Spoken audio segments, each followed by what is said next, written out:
with the America is Blue podcast.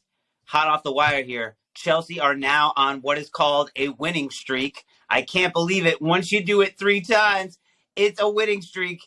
They didn't score 1 goal, Jay. They scored not once, not twice, but thrice. And here we go. We're stacking up some victories. It feels good, building some positive momentum. Still sitting 10th in the table, but very excellent result away at Leicester today. Jay, give us the first word on what you thought about the match today. It was great. It's great. I can get used to this. We're coming off the back of a huge victory against Dortmund. Could have been a letdown game. We could have lost momentum, but no.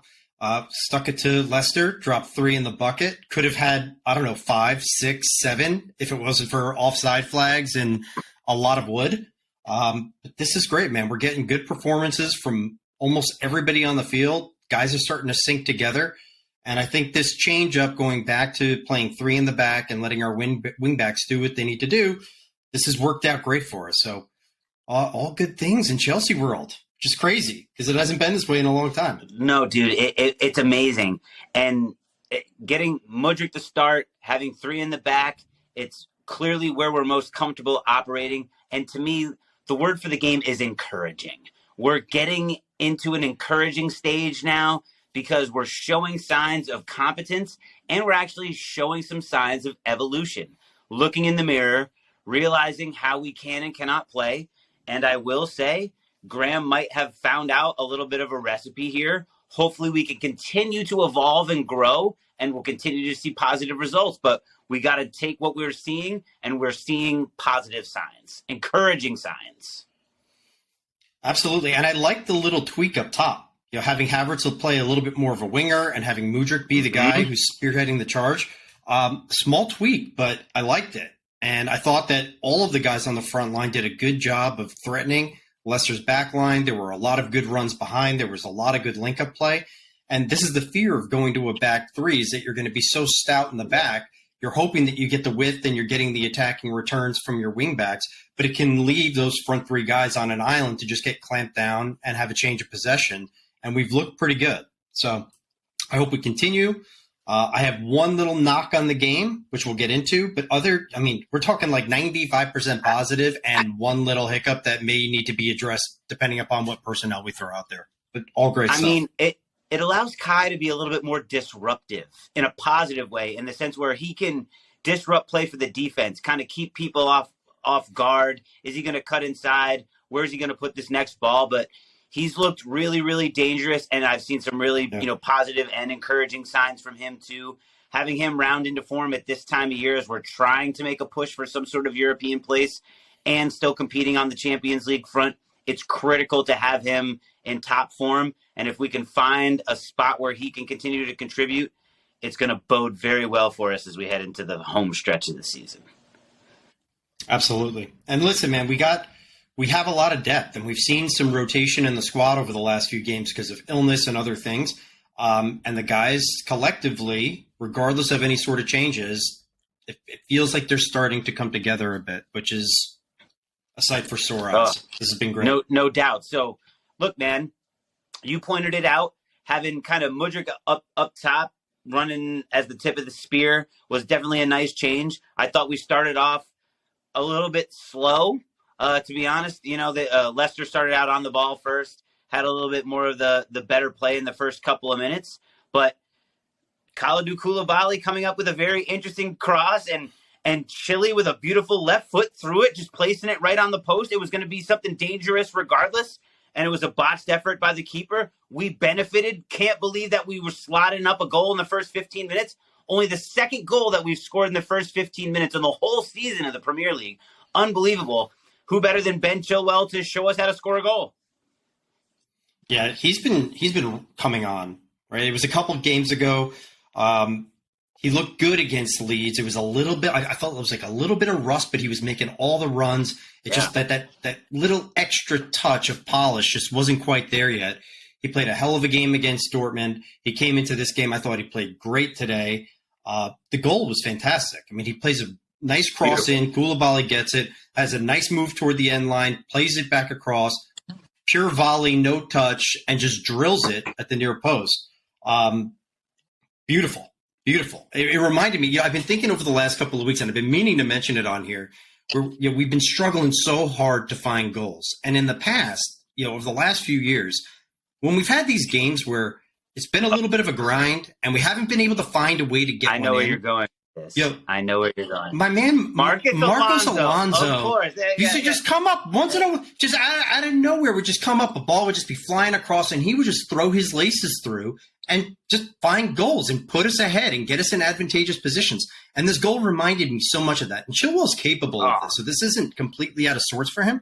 But it just reminded me so much of Marcos Alonso, obviously from the wrong side of the field. Just screw it. Just put your boot through it, see what happens, and bang, we're up 1-0. No, finally. And we continued to show some encouraging signs.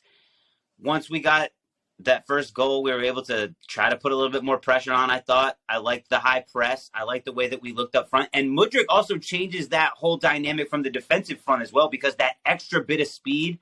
I know Kai has the size, but Kai has more of an advantage with his physical presence out on the wing more than he does like right as the tip of the spear, because Mudryk has that overwhelming speed where guys are forced to react extra quick because they don't want to get caught off guard, because he is so pacey. So that is a hat tip to Graham Potter to add a little wrinkle into the defensive mechanisms as well, because let's face it, they had that tip off the bar, but Leicester, aside from the goal, which was because of a giveaway, which we can get into, I don't even want to talk about it, so much. But we're going to talk about it. We're going to talk about Mr. Mudryk, I thought was very effective in that position. But you know what? Then fine. If we're going to talk about somebody that's effective, let's talk about somebody who I've been disappointed with for quite some time, Mr. João Mino finish Felix, because again, completely perfect, hits the crossbar.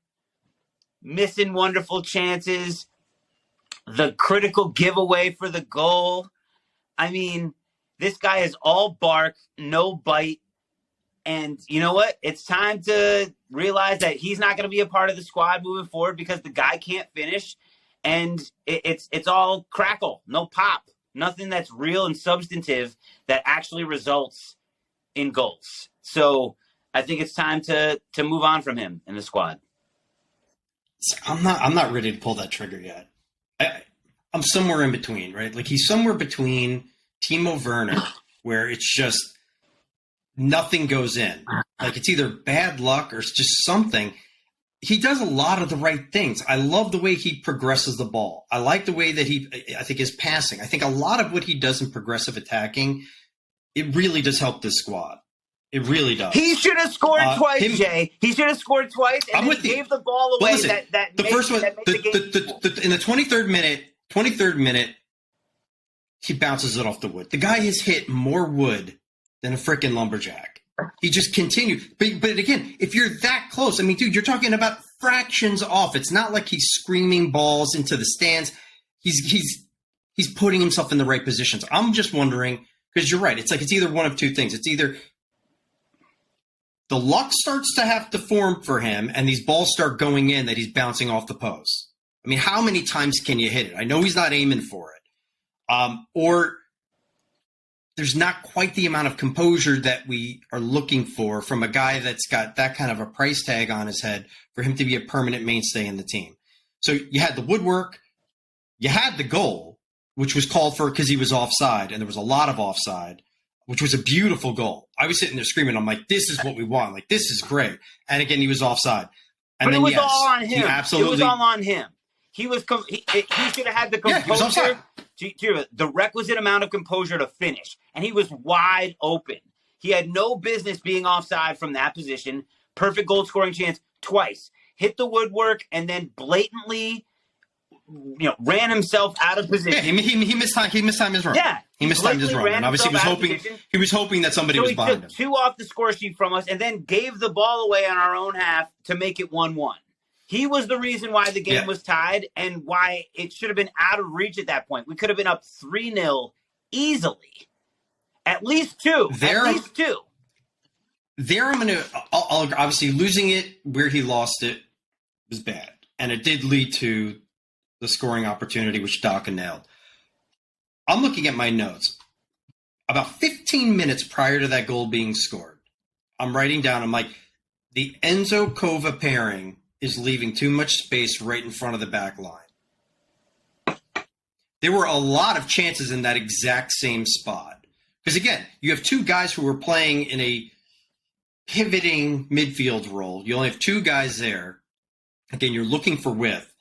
And the danger spot with Leicester, they were just cutting in front of our back line, and that's where they were getting all their shots on goal. They were looking for it. And it's been a little bit of a problem spot for us this year where guys are coming in toward the box, they cut, they go lateral, and then they're able to find gaps between the three central defenders. And that's what we started giving up. That's what we started giving up. If it wasn't for Kepa. And it was a trouble spot. And then at the exact moment, again, João gives it up, but we had no one else near that space to be able to come over and cover, because I think the game plan was to have Enzo and Kova do what they're really good at, which is to be progressive and to move the ball forward. But we were left open there. The first mistake, and this isn't covering for what João did. It was a bad turnover of the ball. But it was a problem spot for most of the game. It's been a little bit of a problem spot. That's my one negative about this game, is that we need to shore this up. And if N'Golo Kanté comes back, that slot is basically covered. So you can't turn it over, but you do need to make sure that you have your defensive midfielders somewhere in and around that area when you're playing out of your own half in order to provide protection for your back three.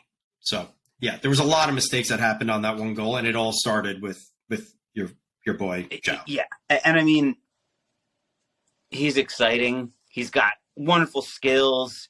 It's just he's very disappointing at times, and you'd think, again, with the price tag, with the pedigree, you would expect more from him. You just do. But I have a feeling this could be Timo Werner, where the switch never flips. I have a feeling with him it's going to flip, and he's going to start converting these chances, and then the confidence is going to start to steamroll. Look, I hope you're right. Time will tell. I hope you're right. Of course. I hope you're right. We want him bagging goals. Everybody wants him bagging goals. Why the hell not? I don't have the same level of optimism. But be that as it may, we did see another big performance in certain situations. It was a little nervy, but Kepa made a couple of big saves at the end of the half. And then from the clouds, the pass, Enzo sublime to Kai. I was waiting for the offsides flag. I didn't even celebrate at first because I thought it was going to be waved off again. And I had to wait and wait and wait. But the delayed celebration was worth it because the pass and the finish, both sublime, superior, had all of the Leicester defenders sitting there, flat-footed. It was tremendous, and the type of thing that you expect from $100 million man to an $85+ million man. So that's, according to economics, an expensive finish, but very worth it. Yeah, I felt the same way you did. I was waiting for another offside flag because from TV vantage point, it looked like it. Sure. Enzo is just a baller, man. He's just. I tend to focus in on him as I'm watching games, and even when it's not spectacular, and even if it isn't just like a pure dime, the guy does so much. He's so good and so secure on the ball. And I'm giving away where the end of this cast is going to go. But he's just – his vision and the way that he can put through balls in and just break down defensive midfielders and defenders and he's kicking guys open, to use an American football term. He is kicking guys open. And it's amazing. Well, he puts it into space. He understands space. He's an incredible player. He's an incredible player. He's tremendous vision, two-way. He's the man. And to play that ball. We haven't had a guy that could do that since, like a Cesc Fabregas type of thing. Yeah. And quite frankly, there's not a whole lot of guys that'll play that anyway. So, I mean, shouts out to Enzo because the creativity, the touch, the vision, everything is there. I am so pumped to have him as a 22-year-old in the middle of our midfield for the next 7 freaking years. Dude, it's gonna be awesome. Absolutely freaking awesome. And the timing of it. The timing of it. We should have been up like 3-0. We give up the goal. It's right before halftime. And then just the quick decision-making. The ball hits his booty, flicks it over, and bang. We're up 2-0 and 2-1, and everybody's feeling good going into the dressing room. 100%, man. I mean, that was the timing goal of it is season so in huge. a lot of ways from a sheer we got to keep this thing going, because if they do head into the dressing room tied at that point, you know, when you're starting the second half, it's a completely different set of circumstances, a completely different air in the stadium, a completely different feeling with all the guys. But having that cushion, the feeling that, hey, we can do this, we can put more past them, there's more goals to be had, let's go out and win this game. They did. We saw it out, and it was a relief. But look, right on to the second half, I texted you. I said, please get Joao off. He was off. I was happy to see somebody else. I know that you weren't particularly thrilled with the replacement. I know you probably could have chosen somebody else to come in instead of the number 23, Conor Gallagher. But, he went in. We got off to a good start. I thought the Fofana chance,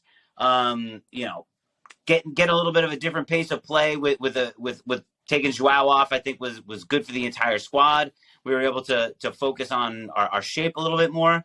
I thought Ruben Loftus-Cheek had some opportunities in there to shoot and put in crosses that he didn't do. We were lucky that Dewsbury Hall had the oof, I crap my pants moment, and couldn't even put the ball anywhere near the net. That should have been a leveler. But we actually got a few bounces in the second half that kept us into the game, contrary to what we've seen a lot this season. So we had a couple of balls bounce our way quite literally in the second half, and it wasn't all just attributed to our clean play. Yeah, the second half was a completely different game. And listen, at the end of the day, we won 3-1, and the strategy all worked out. So that's great. We also have to take into account we were playing Leicester, who, although they have some talent, have had I'm not going to sugarcoat it, they've had a shitty year. They're not performing up to their standard. Forgetting about my opinions of Conor Gallagher, because the truth is I don't think he played poorly. He had that great clearance off the line, which saved us a goal, which was a huge moment. He still does his same shit. Like, he just doesn't bring enough talent and enough skill for me for it to be worth it to just run like a madman, completely out of control, throw yourself into wacky tackles. It's all the same shit from him. So that's it. Good enough game. I'm not going to knock him. What I didn't like, and I think that hopefully as we're picking up confidence, we don't have to resort to this. But for us to go into halftime with that level of momentum, getting that goal right before half in extra time, and then coming out, and it's not about the switch off of Joao that I was upset about, or the fact that we put in Conor, but the fact that we bunkered in. We went from playing a 3-4-3 to a 3-5-2, and we isolated Mudryk and Havertz up top. Agreed. And there was less support, right? And I guess the mindset is, all right, Leicester has to come after us. We're going to invite the pressure, and we're going to look for it on the break. And ultimately, that ended up working out. But there was a spell of time there where there were some nervy moments for Kepa. We were not pressing forward. We weren't finding those breaking chances as often as probably I would have liked to see.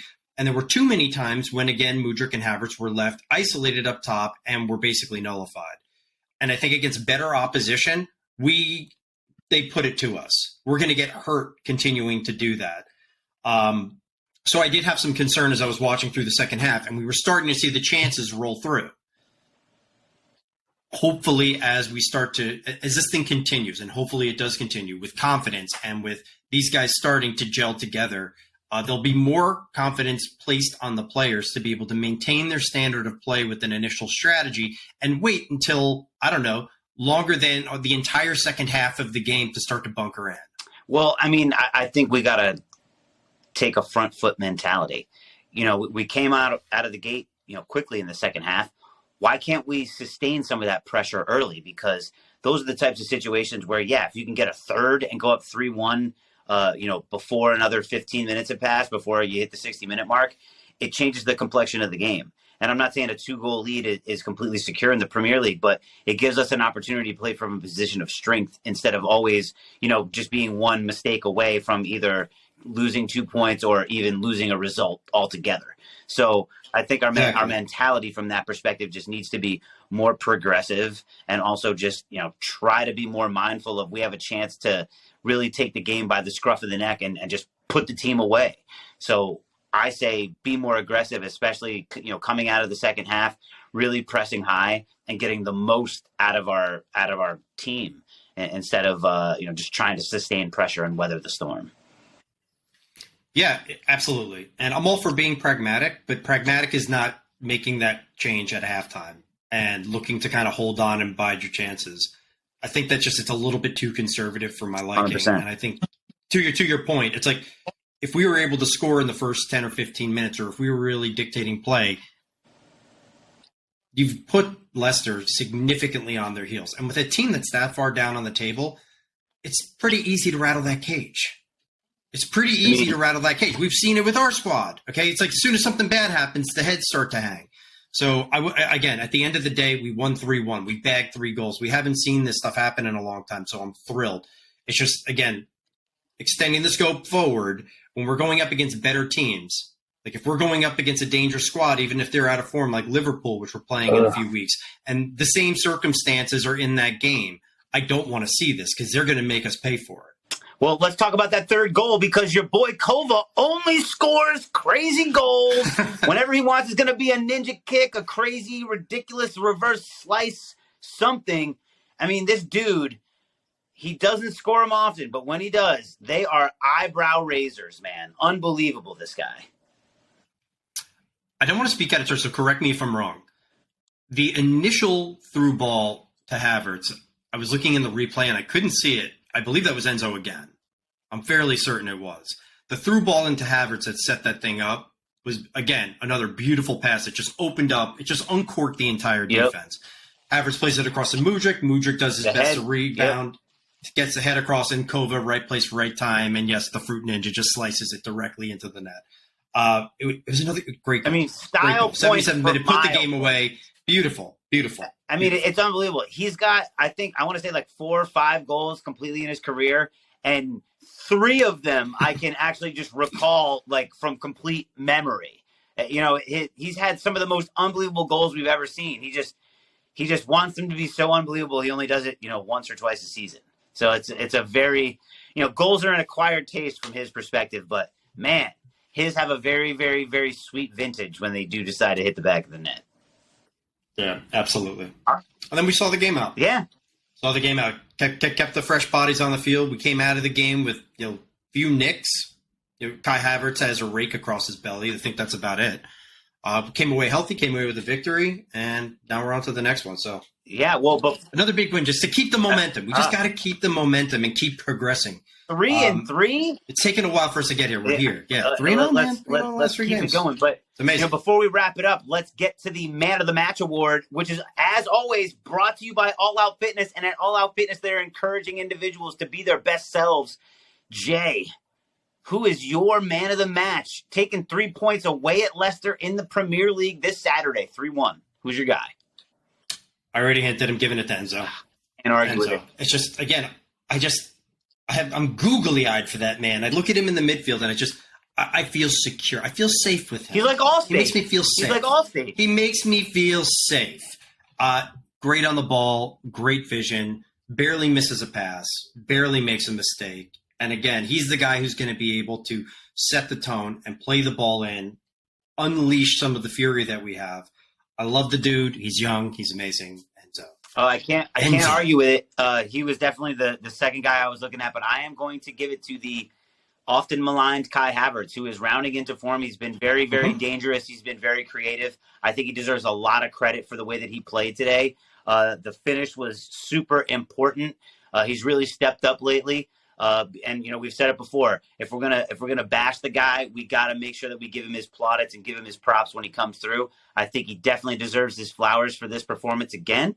Hopefully, he'll continue to round into form and be the guy that we need him to be to hopefully make a European push and maybe sneak a Champions League underneath everybody's nose. How pissed would everyone in Europe be if we managed to just steal that trophy again? Boy, there would be a lot of sour faces around. Nobody would be happier than me, but I'm happy to be doing this with you, bud. Thanks for coming out. We appreciate all the subscribers, all the likes, all the follows on all the platforms. Check out americaisblue.com for any additional content you may need. Until then, Jay and I will be back to cover the match with Everton next Saturday on the 18th. We'll talk to you guys next time. America is blue. Up the chills.